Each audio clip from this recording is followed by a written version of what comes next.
हे असं माझ्याच बाबतीत होतंय का? सगळं काही नीट होतंय असं वाटत असताना मध्येच पुन्हा रुळावर आलेली गाडी ही डगमगते आणि निराशेच्या कोशात पुन्हा प्रवेश का होतो? आता हेच सुरू आहे ना डोक्यात. आता ह्यातून तुला बाहेर काढतो, पण शांतपणे ऐक.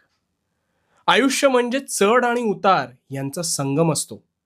तुला कधी दुःखाची झळ बसली असेल अथवा बसत असेल, तर ती सोसावी लागते. कारण त्यानंतर मिळणारं समाधान हे शब्दात मांडता येत नाही. दुःख हे तुला अनेक गोष्टी शिकवते. तुला कणखर आणि संयमी बनवते. पण लक्षात घे, सुख हे कधीच काही शिकवत नाही.